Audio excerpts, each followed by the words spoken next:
What's the biggest risk? Running out of money at 80 or running out of life at 60?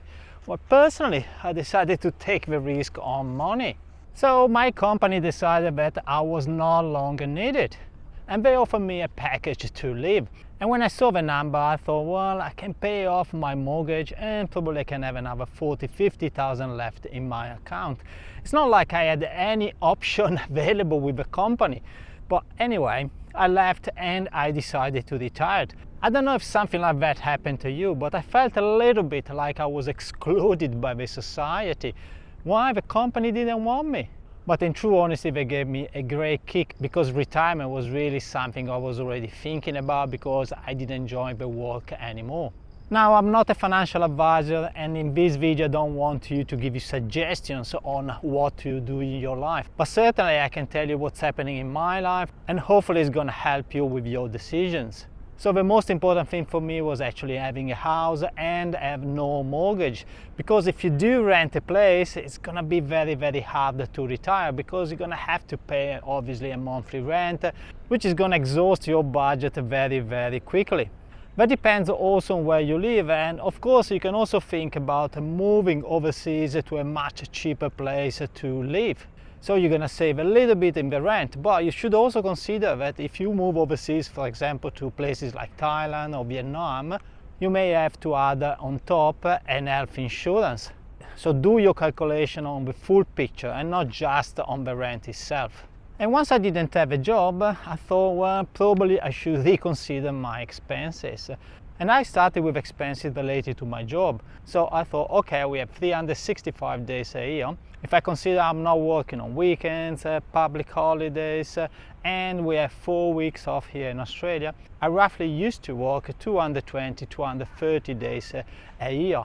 I used to take 1 or 2 coffees a day, which is roughly 7-8 Australian dollars, which makes around $1,500, $1,600 a year.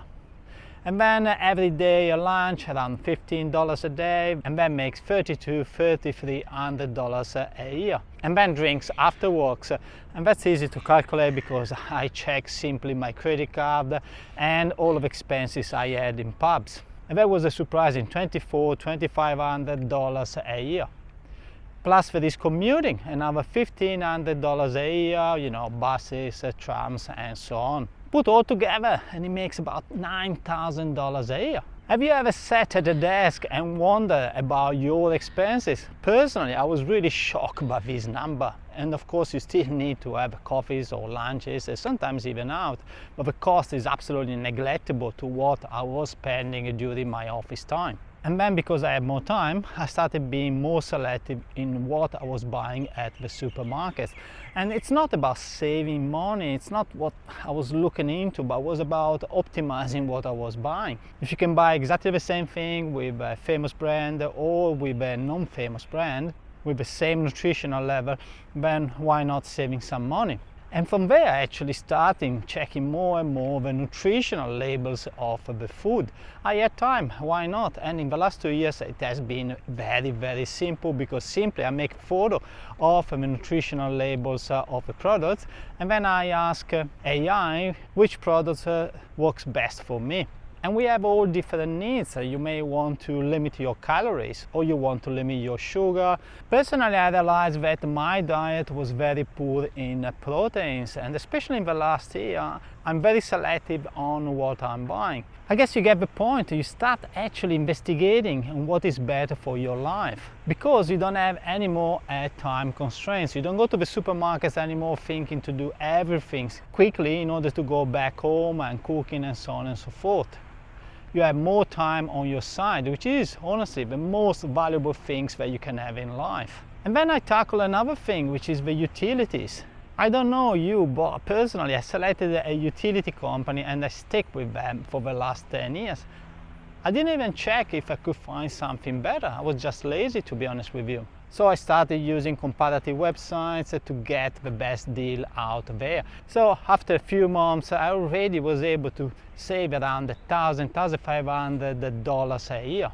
And it's not only about the utilities, there are other things I ditch as well, because there were subscriptions that I never used, to be honest with you. There were things like I had a $40 a month Adobe subscription, which I almost never used. So decided to cancel that, as well as other services. And to be honest with you, after 1 year, I realized that I saved almost $1,500 just by canceling things that I almost not used. And honestly, the best way to understand how you spend the money is just to take the credit card and see where you actually spending your money. As easy as that. In fact, I realized I was spending quite a bit in restaurants, but I didn't want to ditch the restaurant section just because I do like actually to go in restaurants. But I adopted a smarter solution, but in true honesty depends really on where the restaurants work and where you live. Here in Melbourne, for example, where I live, there are usually weekday deals for about a 40 to 50% discount, which is absolutely great. It was honestly a no-brainer decision to limit my restaurants option during the week and not during the weekends. And with that decision alone, I was able to save maybe $1,300 to $1,500 a year. And when I started this exercise actually to track all of my expenses, I also decided to build a Google Sheet to track everything that was coming in and was going out. This is a sheet I find it very, very useful, not only to track what's happening now, but also to predict what's happening in the future. I'm going to put a link to my personal Google Sheet, obviously the empty version of it, into the video description. You can have a look, you don't have to leave any email, you don't have to pay anything. You can easily save it to your own cloud and you can start using it from there. And if you find it interesting, I may actually organize a short video on how this sheet works. Another thing I could actually limit my expenses was traveling. And the reason is that when I had the job, obviously I could travel only in a peak season. Meanwhile, suddenly with all of this plenty of time, I could decide to fly off season or in the shoulder season, which I do prefer. I was, for example, a couple of years ago in Florida, and then from there I flew over to Costa Rica for a month, and I had a fantastic time. And the price of accommodation was actually a fraction of what was a peak time during Christmas. And it's not only about the money, but it's also about the crowd around you. When you go in peak season, you go to restaurants, you have to book, and the service is not great just because of a number of the people that they are taking the service. So there are really plenty of advantages to avoid the peak season. But retirement for me is not about limiting my expenses and try to make it until my pension time with the limited budget that I have. It's more about expressing myself, really. It's about taking my own decisions. It's about being satisfied by small things that I do. In my previous video, I mentioned how I opened also a few businesses, which some succeeded and others not. But still, I enjoy every single day and every single effort I put into it. And luckily I made also some money, which was so welcome. For example, I had a passion for photography.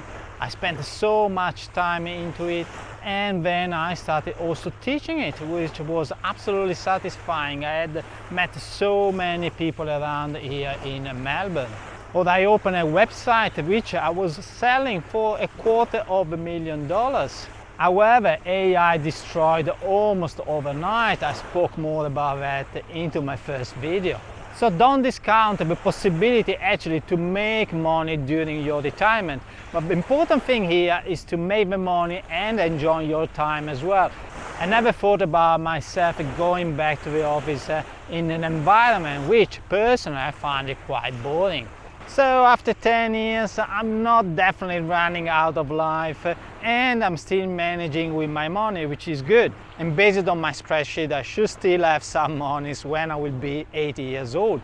But now let me ask you here, what is the one thing keeping you from starting the retirement? And with this question, I think I'm gonna finish today this video, and probably I'm gonna jump here for a swim. Ciao, ciao, and see you soon.